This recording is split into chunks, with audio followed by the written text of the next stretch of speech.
Everybody,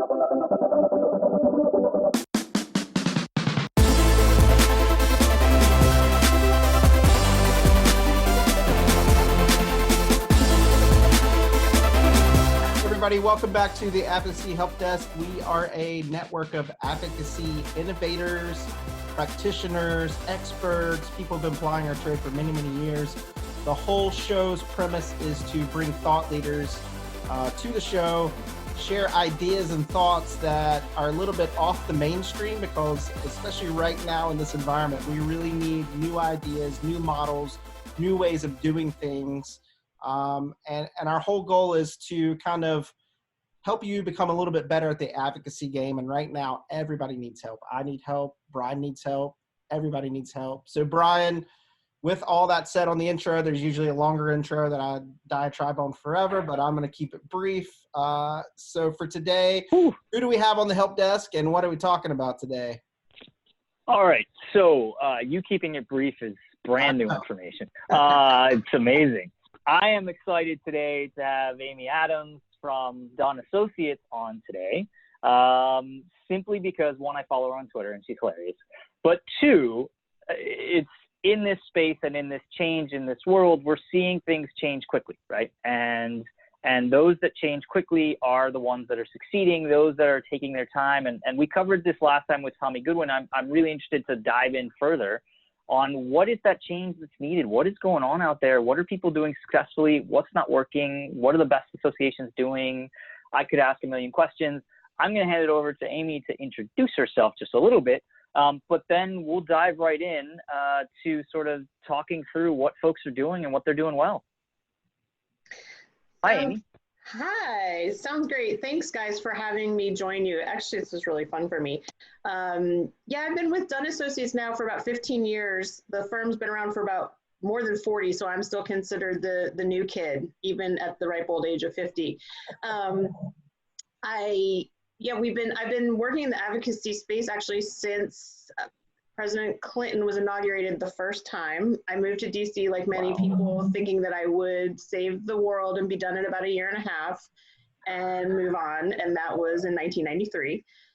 So yeah, I was able to provide some historical information for my child about the Clinton presidency and the 94 midterms yesterday for his government class, so that was a little bit sad.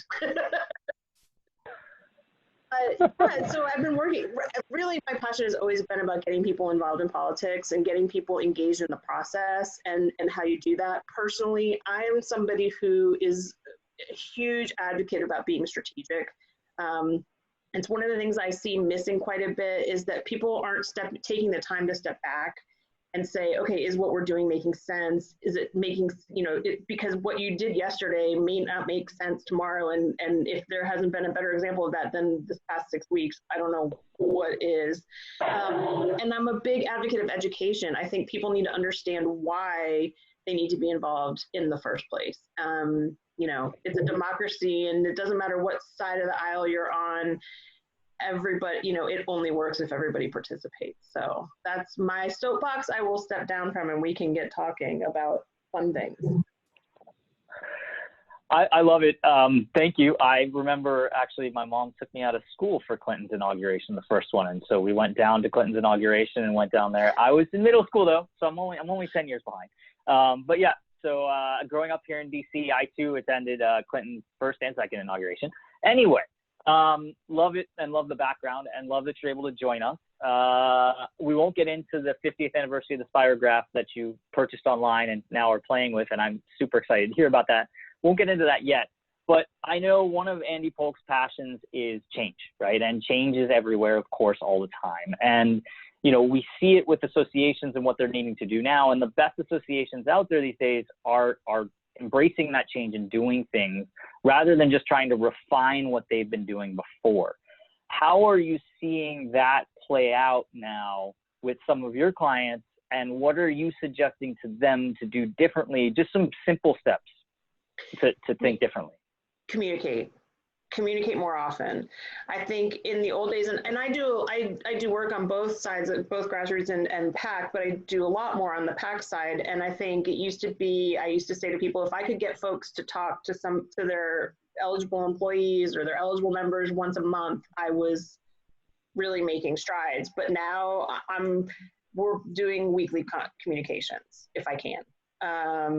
Sometimes every 2 weeks. But I think the people who are are in communication, but not just for the sake of communicating, but doing so in a way that's useful and acts as a resource to their audience, those are the people who are being most successful. I think there's so much unknown right now in this whole pandemic.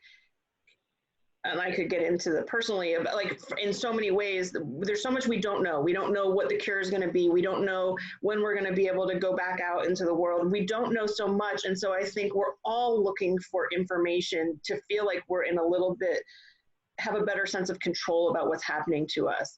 Now, is it realistic that we're going to have that? No, but I think that any information that you can provide to people to give them some more sort of sense of structure, more sense of security, help them to understand what is happening from their perspective, then that's the kind of useful resources that you can provide for folks. And that's going to be a game changer. I think I've seen, there's one organization that I work with that is getting probably about a 75% open rate of all of their emails right now, which is, wow.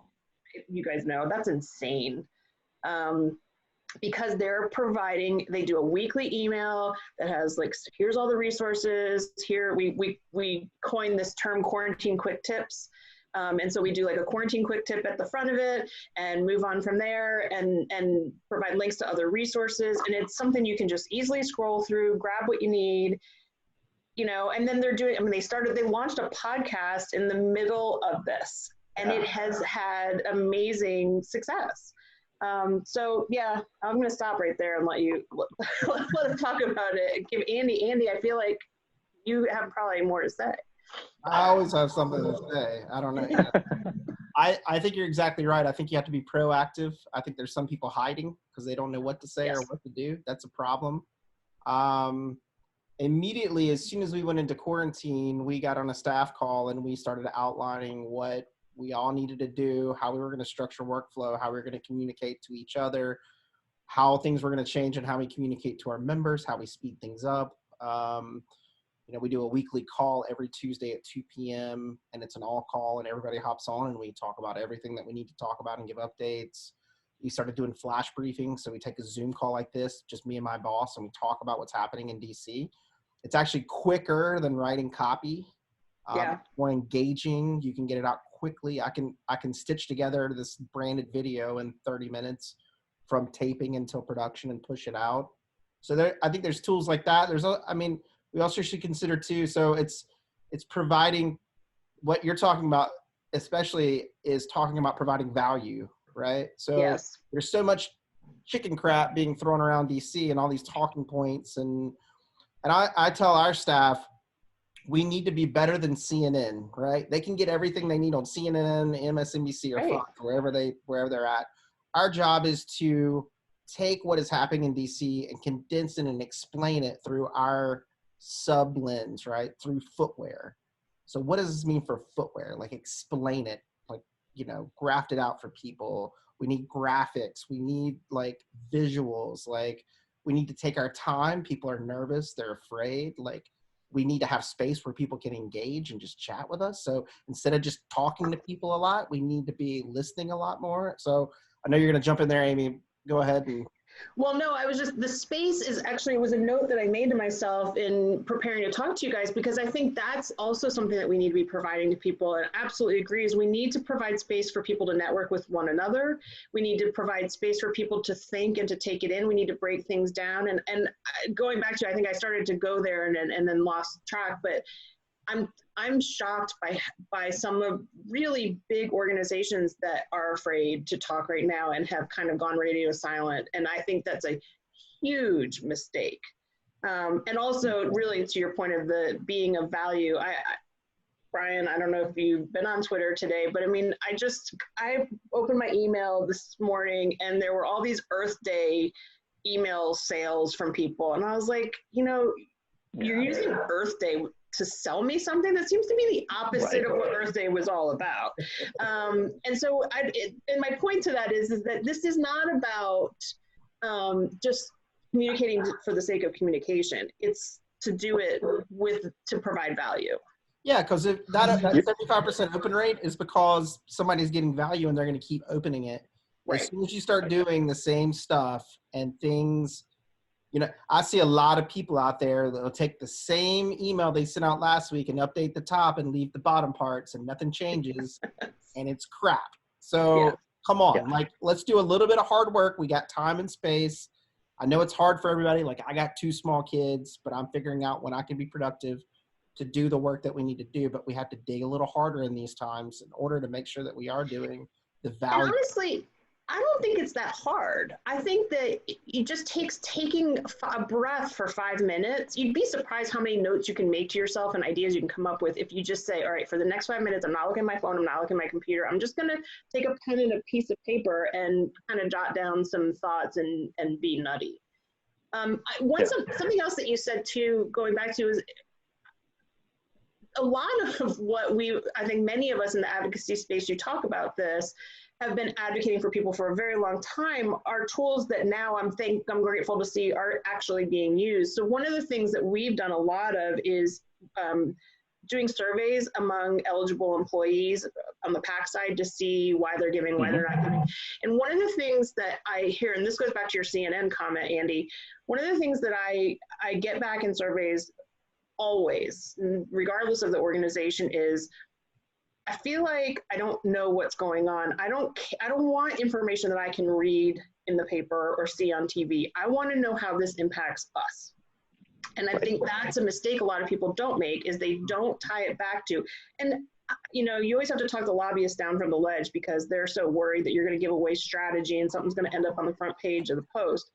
That's not what I'm talking about. But you have to let people know whether or not, like, how is something going to impact your organization? Is it, if it goes this way, this is what will happen, this is what it means to us. If it goes that way, this is what it means to us. And then you just say, listen, rest assured, here are the tools we have. That's why we're asking you to be engaged. That's why we're asking you to give money, because we're working on a strategy for that. But you don't have to, they don't need to know how the sausage is made, but they do need to know, how does it impact themselves? That's horrible grammar, sorry, but how does it impact them personally? I think that's it's been interesting. We've been seeing that. We've been seeing that with associations, right? You're exactly right. The ones that are succeeding right now are the ones that are stepping up to the plate. And actually, FDRA and Andy Polk has been doing this for years in terms of their podcast, which launched years ago, has hundreds of shows already and thousands of listeners a month for that specific reason of showing folks not entirely how the sausage is made, but bringing folks from the boardroom down to regular level and saying, look, this is just Rick or Dave or Steve or Jessica or Julia, and they're regular people. And they have their own issues to talk about, and they have their own concerns, and here's what they're discussing.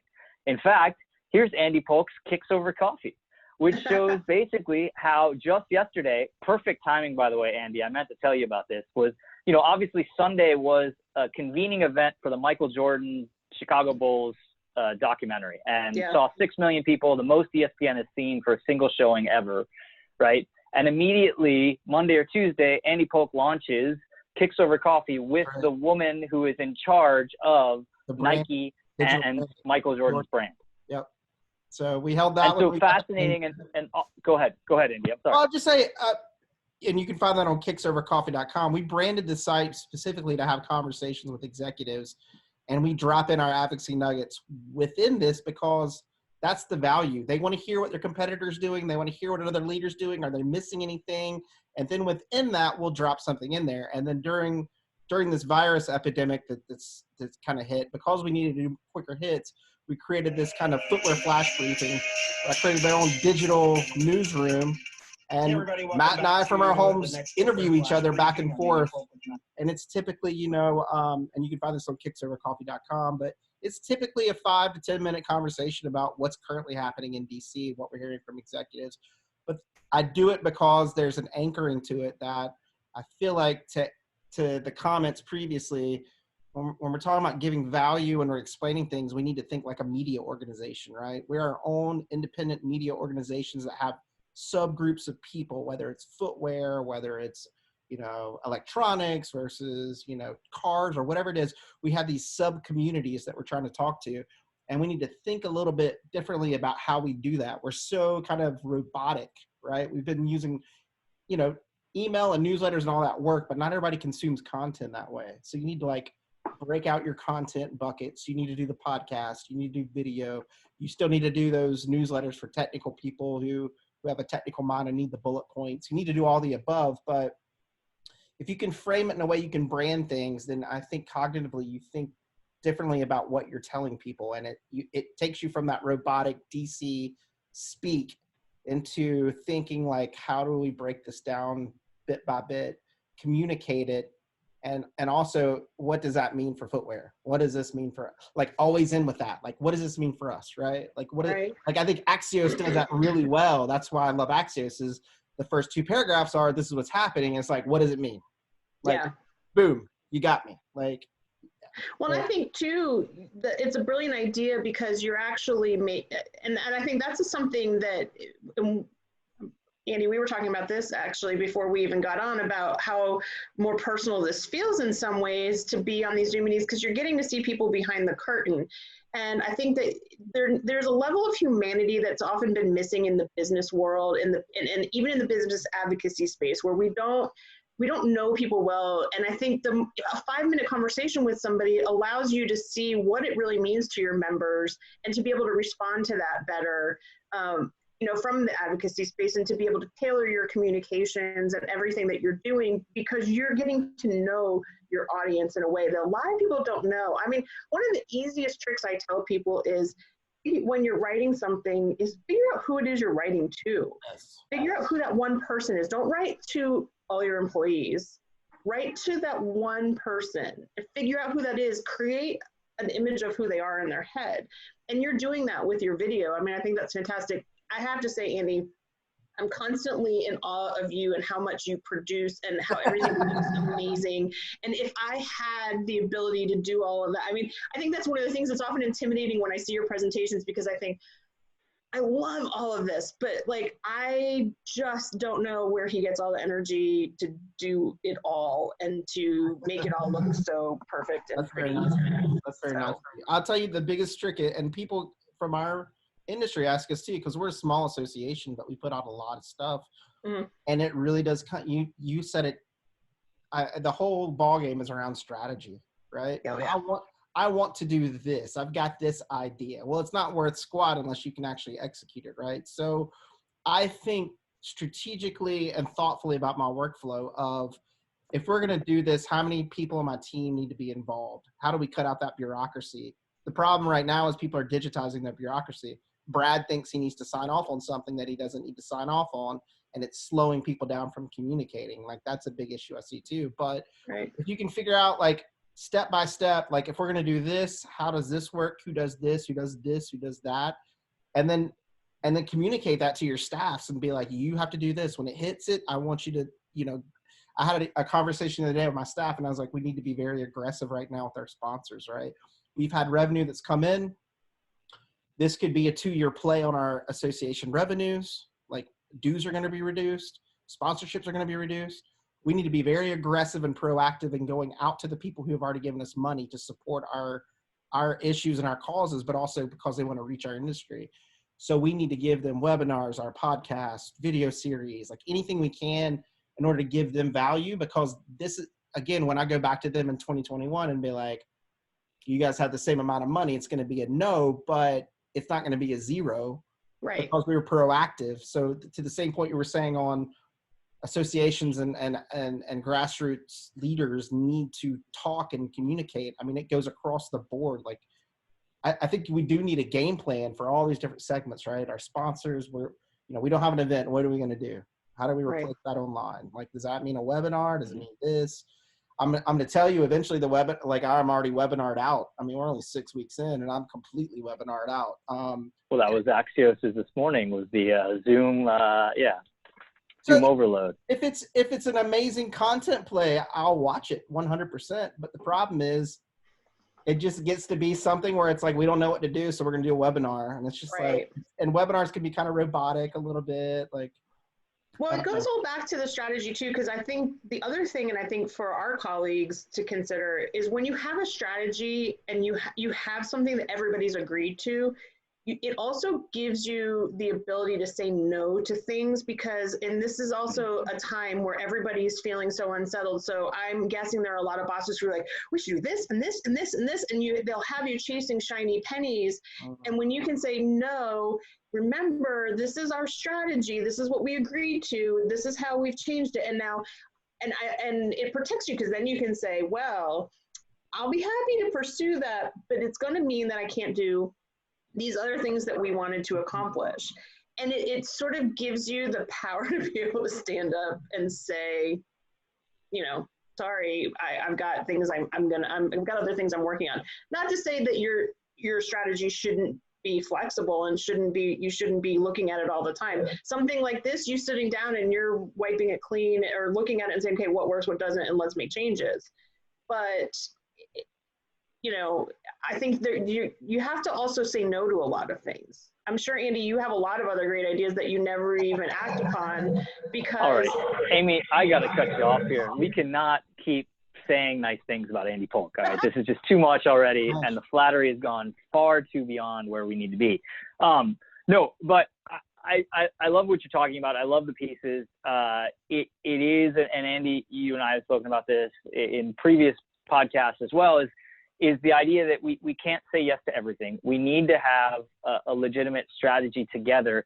But as you said, the strategy, it's like a business plan, right? It's not something that's monolithic, that's always there. It's something that you iterate on and you look at and you say, okay, great. Here's what Andy knows I'm the data guy, right? So here's the data. That's what it's telling us is we are reaching our advocates. We are making things happen. People are answering the questions, or we're not.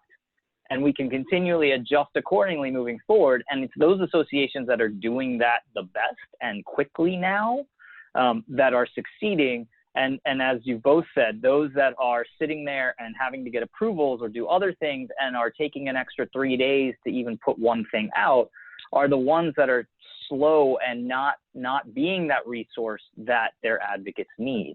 So the question then, Amy, is what are the sort of 3, 4, 5 things that associations should be thinking about changing or doing differently or starting with, or whatever it might be? Like, where, if you were to walk in the room with the association tomorrow that said, we're not sure what we're doing, what are those 3 or 4 things that you're going to be telling them? Here's what we need to start with. Yeah, I think the first question I say is, what do your members need? What do your members need that you're the unique person who can provide it right now? What do they need to know to help them continue to be an advocate and to engage on this? How can you be a convener? How can you help make space for people who are feeling isolated come together? Oh, that's good. And then I also think, how can you connect beyond work agendas? How can you be more human? And I think that's been the thing that's been missing from a lot of our communications in general. I mean, a lot of times I'm pushing people to put pictures of people on your websites and I think this is a great time to do that, because this is life or death right now. This is existential. And so this is the time, if now's not the time to be more human, I don't know when is. And so I think those would be the 3 things. And then execute. I mean, that's 4. Bonus, execute, right. Right. Well, it's the Andy Polk theory of having a million ideas and needing to execute on, is what makes you different, right? And so that's exactly it. Oh, sorry, I didn't mean to go over this topic. I think finding the unique aspect that you can provide to your members that's of value is really, that's the nugget right there. And once you figure out what that is, then it's figuring out the ways you're going to do it. I think people, and this goes back, I'm such a strategic planning nerd, it's not funny, but people start often with the tactics and then go back and try to fit them into their goals. And what you really have to do is say, what is our goal first? And then figure out what are the right tactics, because you can have 5 million great ideas, but if you don't figure out what you're trying to achieve first, it's not gonna, it won't work for the long term. Yeah, I think the first point is the most important point of all. It's what's the need? Where's the value gap, right? Where do we fit into that solution that someone's looking for, either in terms of information, or they're out of work right now and they're looking for a job? Do we have a job website? Do we have, we're about to launch a digital professional development page that has basically open sourced all our information, past webinars. So if someone's furloughed and they're at home and they want to keep up or they want to skill up, there's an opportunity. Passively, we're not going to go after people and force anything, obviously, but just providing space and resources in that way. But it goes back to being relentless about your audience. Like I can't think of another organization that does it better than Disney. And Brian can attest because he's been down there recently with his. We are the adult Disney trip, right? That's right. We don't. My wife and I, we don't have kids, so we go once a year with another couple, at least every September or October, after all the other kids are back in school. Right. That's the time to go. But anyway, continue, please. I grew up about an hour from there, and I've done 6 Disney cruises in the last 10 years. So just FYI. Wow. And I'm not like a crazy Disney person, but they're good at hosting. They're good. It's good customer service. Good customer service. They are relentless about your audience. They're relentless about their audience. And I think that's the challenge that we have is associations. Many of us have political science degrees. We don't have business strategic management degrees. We don't think in terms of value add, but we have to. We don't think in terms of media communications, but we have to. This is the areas where we get pulled in. And I think one of the reasons why we started this whole Advocacy Help Desk, obviously, was to get different viewpoints and leaders on to chat about this stuff. But we actually did it to prove out the workflow. Like, this is actually what you should be doing. You should take a leader in your industry, have them come on a Zoom, interview them just like we're doing right now, get those nuggets, drop in the advocacy play, drop in whatever you need them to do, mention you've got this resource, whatever. Throw it out there and say, John, the CEO from X is talking about this. It's a 10-minute chat. It's worth your time. Give it a listen. And all of a sudden, you've given them the value add that they're looking for. It's unique. It's in the subcategory, your sub-community you're looking for. It's digital. It's visual. It's engaging. And then all of a sudden, you dropped in those soft pitches on advocacy. It's like, oh, by the way, please do this. And it sticks into somebody's head. And you're more likely to get engagement that way than you are, Well, it goes back to too, from a fundraising perspective, and I talk about this a lot on the PAC side of it, it also applies on the advocacy side as well, is, you're going to take action. You're more likely to take action when you're doing it on behalf for somebody that you know, or for somebody that you feel a connection to. And so when you can put a face with all of this, and you just gave me an idea as I was sitting there, I was like, oh, I want to add this into something else that I'm doing. But, now all of a sudden I'm far more likely to take action if there is somebody who I'm like, oh, that's what that person was talking about. And I feel like I know them now. Like, there's people I follow on Twitter that I'm like, oh, they're totally my best friend. I've never met them in my whole life. They know who I am. I don't even know if they're following me, but like, I feel like I know them. And so when they talk about something, I go and check it out because they've become a credible messenger, and you're making yourself a credible messenger by conducting these interviews, and so now they're more likely to listen to you. That's why the breast cancer walks work. It's why the MS bike rides work. I give so much money to my friends who do that because they're my friends who are doing that, as opposed to like the mail piece I get. I'm the worst. I don't respond to mail pieces. I don't ask me what my husband does for a living, but we get all the mail pieces. Right. List. Okay, let's a good question for you. Like, we've been in this, some of us 5-6 weeks in, depending. The next month, the next 2 months, are we going to see the same stuff from advocacy people, or are we going to see a change? Are we, where are we headed? Are we going to see more webinars? Or and part of me thinks, there'll be all these really cool tools, but the challenge with the digital age was people didn't really get it. Now we're in a virtual age. People definitely don't get it. And I think part of it is it's principles, right? It's people are afraid of tools. They don't have like a structure of principles that guide them on how they test, how they do beta, how they do all these different things to see what fits, what doesn't. So I think there'll be like new Fairfax cool County stuff. schools. Oh my God. Yeah. So what do you think's going to happen like next month? Or are people really going to get better in this environment, or are they going to, are we just, is it just human nature where the associations that were always doing really well and innovative will keep doing well, and the people who weren't won't? I don't know. I mean, I think that's it. I think the people who are taking chances and are trying new things I hope that that's going to stick, and that those people will continue to do that. I do think there'll be a temptation for folks to go back to what's comfortable because everything is so uncomfortable right now. I don't know in the long term how that's going to work for folks. I think, after we've gotten so used to seeing everybody's faces on all these Zoom calls, are we going to really want to go back to reading emails asking us to do things? I don't know. Are we going to be changing and having like little short snippets of video as this, I'm not a huge, I was never a big YouTube person, but now I'd much rather open up an email and see a message from you with your face saying, hey, I need you to take action today. Here's what's going on. That would be interesting to me rather than just text on a page. I think I wonder, just as an aside, I came across this Fast Company article yesterday about 30 thought leaders or business executives and how they think COVID-19 is going to change, what's the lasting change it's going to leave on society. And it was an interesting article. I'll email it to you guys later.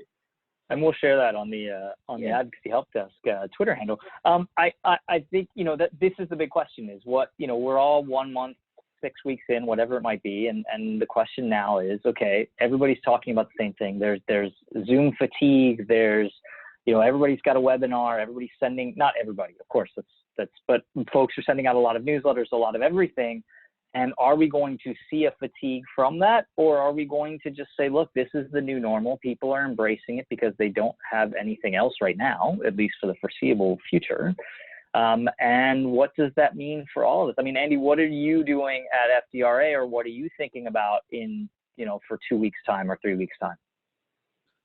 Well, I think I spent the first 3 weeks trying to grasp where our people were, right?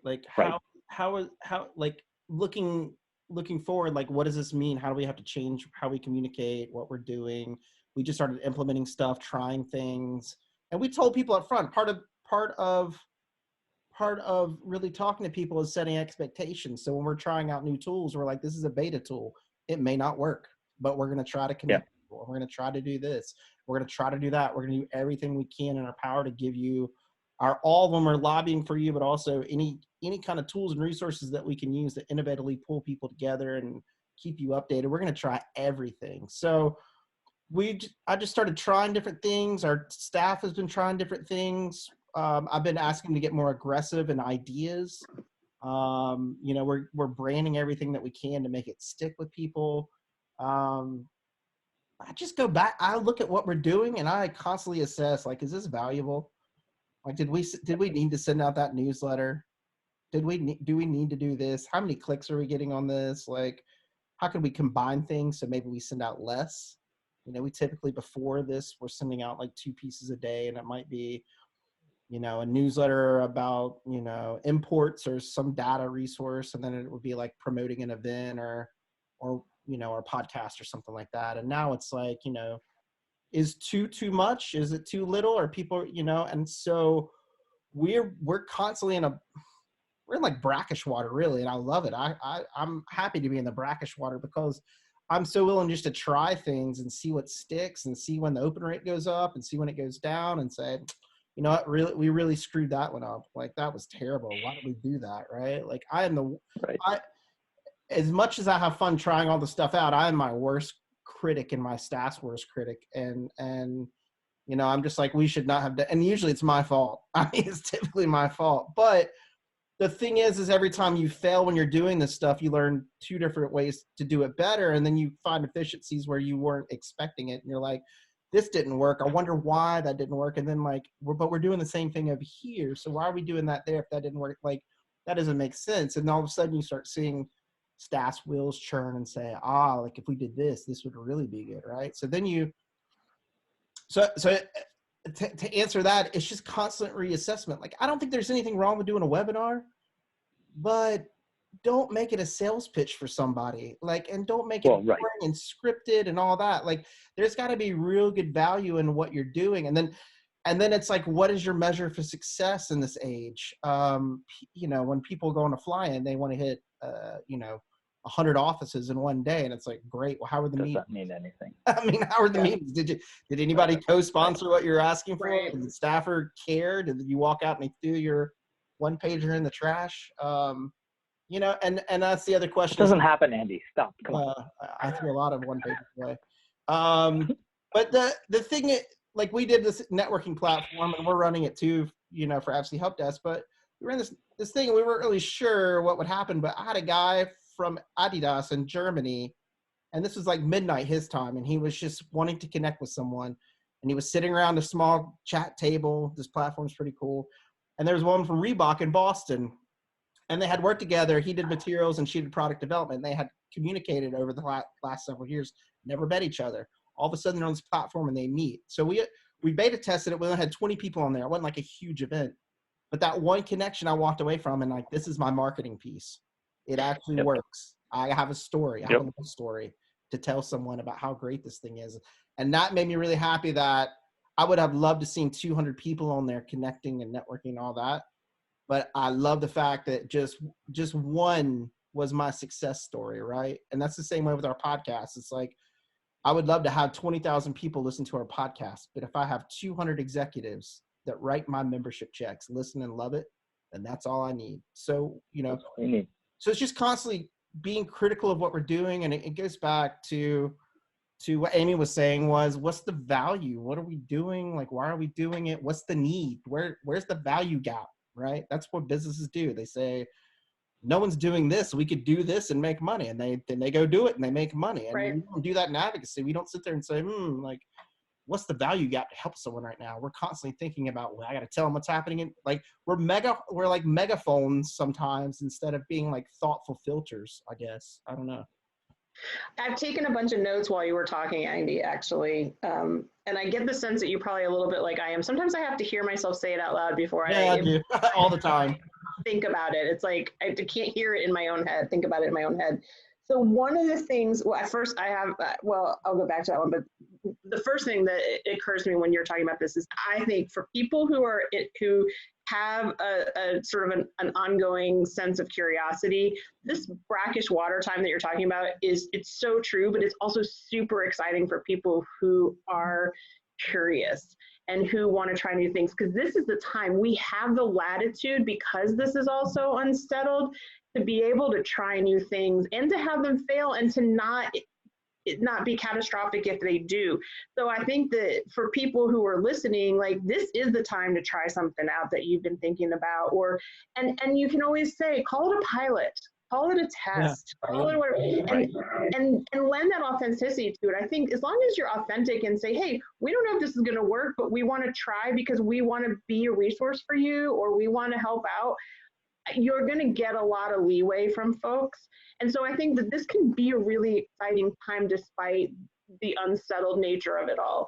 I do think, getting back to what's going to happen in the next month or so, I really think that people are going to start realizing that, okay, this is where we are right now, so now it's really time to get back to business. Like, the days of living in your pajamas all day, like, I think that was okay for the first month. Today's the first day I actually put on earrings. And it wasn't even because I thought we were going to be on video. Like, I was like, okay, I am dressing to my watch. Like, I haven't put my watch on since March, but I dressed to my watch today because I was like, I can't keep living in this crazy, like, you know, just world that has become COVID. Like, I have to like just get back to who I am. And I think that that's what's going to start happening in business too. So I think, it'll be time to say, okay, we've had this weird time, we're trying out some things, but now it's time to just move forward. We've put off virtual meetings. I've seen this in the PAC space. People didn't want to make contributions at the beginning, and they didn't, nobody's doing any solicitations. Solicitations halted immediately, but very slowly people are starting to say, okay, let's, we're all used to working at home now. This is the new normal, but our political fights don't go away. You know, public policy doesn't go away. And in some ways are even more important for some companies than ever before. So how do we keep doing that? And so I'm seeing that people are starting to talk about, okay, PAC solicitations, maybe we should start doing them over the summer. I'm also seeing people engage more and saying, okay, now it's time. I've really got to get back to whatever my plan was. I'm gonna do. They weren't even making contributions because they thought that it may look unseemly or they didn't know how to get the check to the candidate. But honestly, for those people who are willing to go out and talk, the campaigns are drying up. The online giving is drying up, and the campaigns are looking for contributions. So I work with a company that's very, very small, but continually hits way above its weight because they went out proactively to a whole bunch of committees and said, what opportunities are there for a virtual fundraiser? We'd like to make a contribution. We'd love to do something with you virtually. So now this little company that probably would have been stuck to a cattle call now has a couple fundraisers lined up where it's just going to be there, you know, like a handful of people, and they're getting time that they never would have gotten any other way. But because they were willing to go out there and to put themselves out there and to just ask the questions, I think a lot of times people don't do that. So I do think that business as usual is going to start happening within the next couple of months. But it's going to be in a new way. I mean, it's going to be business as usual in terms of what we still have to accomplish. Like all of the goals that we kind of put on hold, now we're realizing we can't put on hold anymore. So what have we learned in these past 6 weeks? And then how do we go forward with that? I think is really what we're looking at for the next phase. I love it. Amie, this was great. I've taken, one more thing, please. Sorry that I had to ask Andy about, is it really pronounced Adidas? Yes. I mean, in German, Adidas it is. I say Adidas because I'm from the South. Yes. I got corrected several times. It just depends. The Germans will correct you. I'm going to just say it to my children so that I can annoy them. I have teenage boys still at home. Say a very stern German voice and you'll scare them. The trivia is that the guy's name was Adi Dassler, and he named the company Adidas. And then he and his brother had a falling out, and his brother founded Puma. Right. Oh, really? Yep. In the same town. And so the two of them.